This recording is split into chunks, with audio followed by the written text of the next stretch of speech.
Hi, and welcome back to another episode of Ballerina's Kitchen. Today we're going to be making a roasted butternut squash, spinach, and prosciutto lasagna that is show-stopping enough to make it to your holiday table. The first thing that we're going to want to do is preheat the oven to 375 degrees. And over here I already have my 9x13 baking dish buttered. So we're going to go ahead and get started with our butternut squash.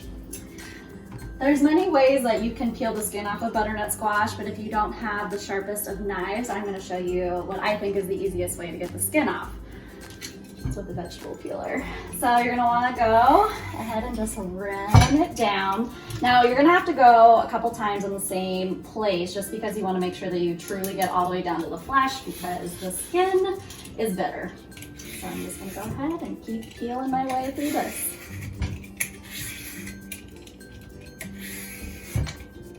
All right, now that I have the butternut squash all peeled, I'm gonna cut it right down the middle and then cut them in half again. And then there's always seeds on this bottom part, so I'm gonna go ahead and scoop all of those out. So again, you probably need a very sharp knife to kind of get through it at first. But you'll get it through, I promise. It just uses a little bit of arm muscle. That's your arm workout for the day. So like I said, bottom part has seeds. We're just gonna go ahead and scoop them out. You can definitely rinse them and save them and roast them just like you would pumpkin seeds if you like that. All right, I have my butternut squash all cubed up here. I have a very large baking sheet, but if you have a smaller one, I would recommend putting it on 2 different baking sheets just so it doesn't just steam in the oven, but we'll get a little bit of color on it. I'm just gonna drizzle it with some extra virgin olive oil. I'm not gonna measure it, I'm just gonna eyeball it, but just enough to like kind of coat everything, ensure nothing's gonna stick, and then sprinkle with salt and pepper to your tasting.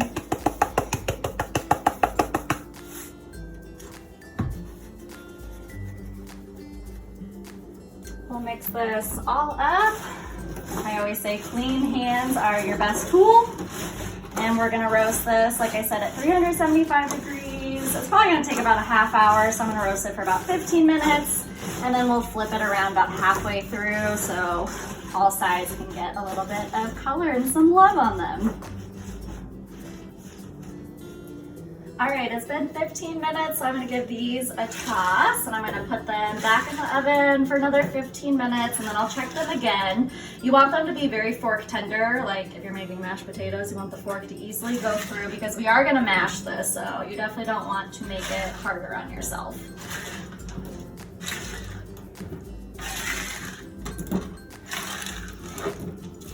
And just make sure that you spread them out pretty nicely so they all have room to roast before putting them back into the oven. While the butternut squash is finishing up roasting in the oven, we're gonna get started on making our bechamel sauce, which is a very fancy word for a cream sauce. And every bechamel starts the same way. It's 1 part fat and 1 part flour, and in this case we are using butter. I am using my favorite salted butter today, but whatever floats your boat is just fine. So I'm gonna go ahead and get that started over medium heat. We are going to brown this butter, which I will show you how to do. It's very easy, but you do not wanna go above a medium heat. And we're also gonna throw in 2 sprigs of rosemary, which Kogan and I decided smells like Christmas. And then about 10 to 12 sage leaves, which I think smells like Thanksgiving. These are gonna get nice and crispy in the butter, and basically we're just gonna infuse the butter with these flavors. The herbs are gonna fry up, and then we're gonna drain them on paper towels for decoration as well as some extra flavoring on top of our lasagna. While that starts to melt, I'm gonna go ahead and smash and chop 4 garlic cloves. I'm definitely a fan of garlic. You can use more or less depending. And if you like the flavor of garlic but don't enjoy eating it, you can definitely just take the paper off and do the same kind of thing I'm doing with the herbs. Just leave the cloves whole and then take them out, so that way you have a subtle garlic flavor but you don't necessarily have to eat it.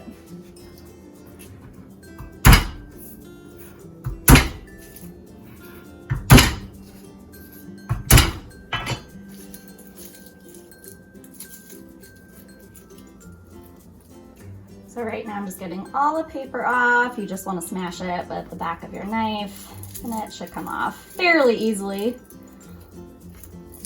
And then I'm gonna go ahead and chop it.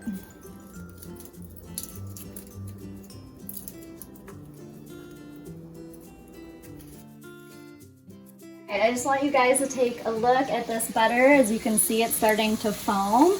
This is definitely not something that you want to walk away from because butter will go from brown to burnt really, really quickly. But once it starts to foam, you just kind of want to start to gently swirl this around. It's going to foam up even more.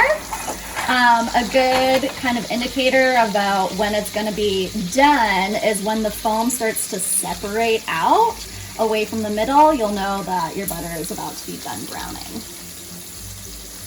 All right, the herbs are starting to get nice and crispy, and I can see that from the center. You can see that it's starting to brown right here, and the bubbles are going away. So I'm going to take out the herbs, and then our next step is to add a 1/4 cup of flour, and I want to make sure that I'm going to whisk it just because we don't want it to form any lumps, and we also want that raw flour flavor to cook out. So I'm just transferring these to a paper towel lined plate so they can drain off that excess oil. So in goes our flour. It's probably gonna take just about a minute. Like I said, we just don't want that raw flour flavor to be present in our sauce, but we also don't want the flour to overcook or burn.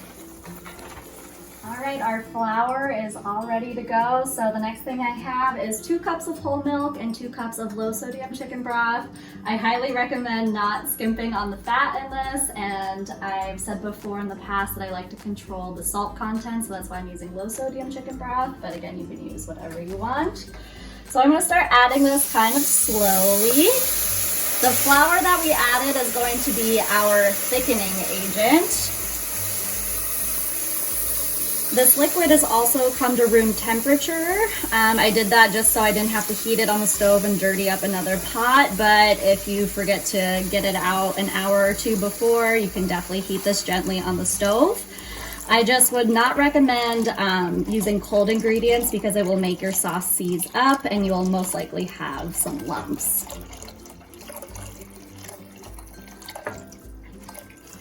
We'll let this slowly come to a gentle boil, and it should take about anywhere from 3 to 5 minutes to start thickening up. Again, you don't want to walk away from the pan. We don't want the milk or anything to scald and get burnt on the bottom. You don't have to whisk it constantly, but I highly recommend whisking it every 30 seconds or so once you get all of this incorporated. All right, I'm also gonna add our chopped garlic to the pot.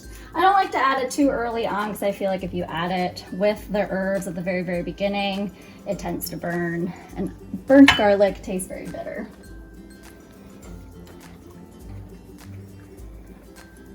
So for the holidays, do you have an item that you love to prepare?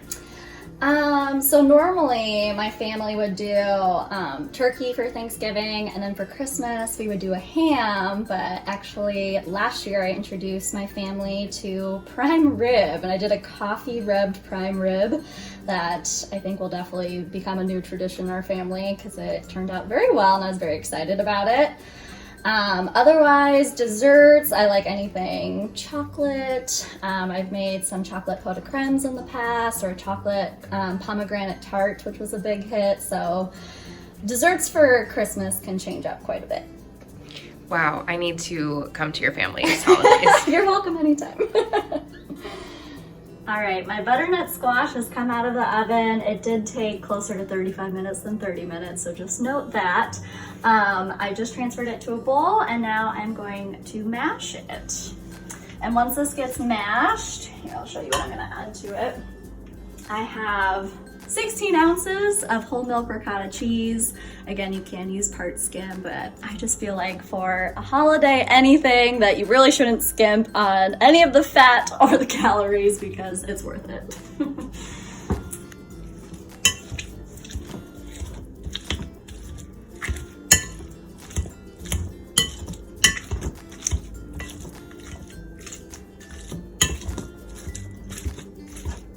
It's time for me to add this ricotta. I've also brought this to room temperature, again, just so it doesn't seize up on me or anything because this butternut squash did just come out of the oven. So just to incorporate it better, I recommend pulling it out of the fridge anywhere from 30 minutes to an hour before you're ready to use it.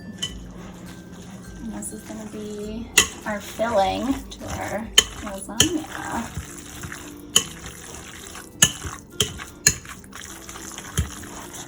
Alrighty, my bechamel has thickened, and a good way to tell is if you have a wooden spoon to dip it in. And I'm going to run my finger down it, and if it stays in one line and it doesn't come back together, then you know your bechamel has thickened up enough to go on to the next step. So the next thing I'm gonna do is add a 1/4 teaspoon of nutmeg, again, a very holiday-esque spice. It's just enough to like give it a little something something, make you go, what's in here? What spice? So just a little bit, a 1/4 teaspoon. I can't resist but to add a little bit of red pepper flake. Again, omit or add more as you so wish. I'm just gonna do a little dash. And then some salt and pepper.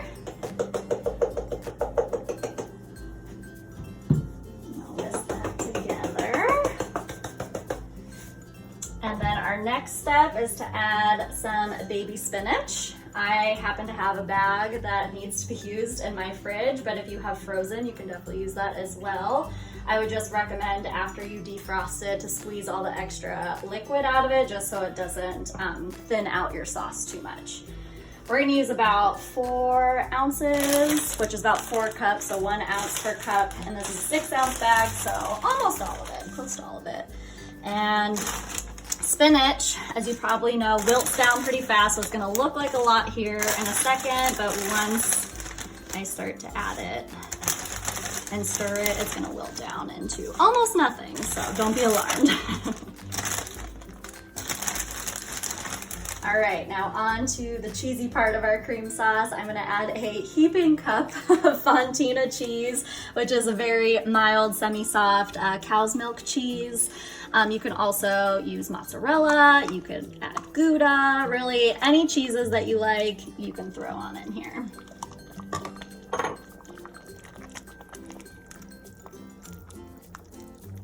We're at the fun part now. We get to build this lasagna. So going back to this bechamel, I whisked in our fontina cheese. It has melted beautifully. And as you can see, the spinach has wilted down a lot. So again, don't be alarmed by how much we put in. The first thing I always like to do is just put a little bit of this sauce on the bottom. I did butter the baking dish, but I just think adding a little bit of the sauce on the bottom helps to ensure that nothing is going to stick on you. Just gives everything a little bit of glue to hold on to. And then after I get this spread out, I'm gonna show you my secret weapon for this lasagna. So I mentioned earlier that I wasn't really a fan of dirtying too many dishes, so we are using no-boil lasagna sheets. My least favorite part about making lasagna is cooking the noodles because you have to cook them with some olive oil. They tend to stick together, they rip. It's not fun. So we're gonna use these sheets today. And you can layer, I'd say probably about 3 to 4 on the bottom of your 9x13 baking dish. Whatever you're feeling.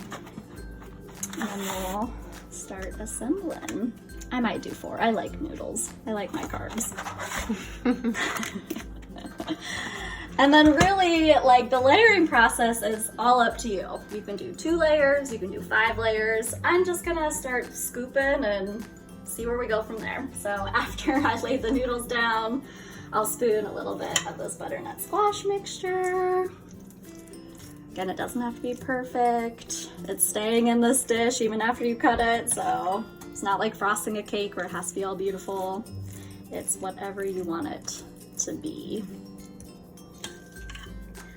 All right, I'm finishing up my first layer. So after the butternut squash, you add a little bit more sauce, and then I'm topping it with some provolone cheese. Again, you can use whatever cheese you want. You can do more mozzarella, you could do parmesan, whatever you're feeling. And then after you sprinkle the cheese, you just go ahead and layer on some more noodles and start it all over again.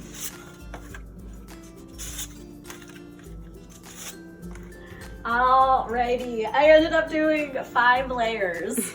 But like I said, you could do anywhere from 2 to however many that works for you. This is where we can turn this into a meat lovers or keep this vegetarian. So again, it works for anyone. I'm gonna add some prosciutto on top, and we're just going to kind of twirl it around. It's gonna bake in the oven and get super crispy. I was telling Kogan, if you've had this on a charcuterie board before, it's actually not my favorite meat in this state. It's a little fatty. So if you hate it that way, I suggest you give it another try, because this is gonna get crispy in the oven, and I think it's better than bacon. Alrighty, I just tore some of the pieces and decorated them on top. This is gonna go back in the oven. It's still at 375 degrees for 40 to 45 minutes. I'm gonna check on it periodically just to make sure that the prosciutto on top doesn't get too dark. If it does, I'll just cover it with some foil and then let it continue to cook for the rest of that 45 minutes.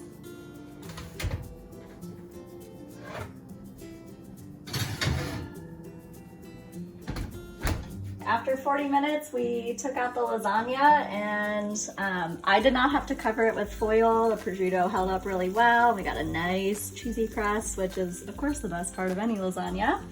So I recommend letting this rest for at least 10 minutes before you cut into it, just so it doesn't totally slide everywhere. But I'm gonna go ahead and decorate my lasagna a little bit with our reserved fried herbs that we did earlier.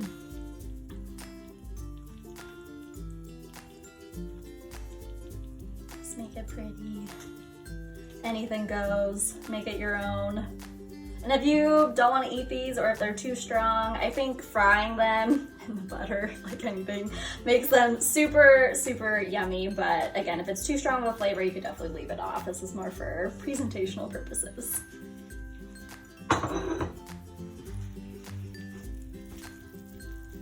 Yum. All right, here is the finished product. I know it's really hard to wait to dig in, and I make this mistake too often, but if you do wait the 10 minutes, it really does slice beautifully and come out of the baking dish. Also make sure you butter it, because that's a big factor in that as well. I was thinking about this while it was baking. If you are keeping it vegetarian and not using the prosciutto, I would sprinkle about a half cup of parmesan over the top before you bake it, just so you can also enjoy a little bit of a salty bite. And now it's the best part, time to taste test with Kogan, and she's my favorite person to taste test, so this one's for her. Definitely recommend getting a friend like Alexandra. She makes the best food. And I love to share food, so you're welcome to my house too anytime.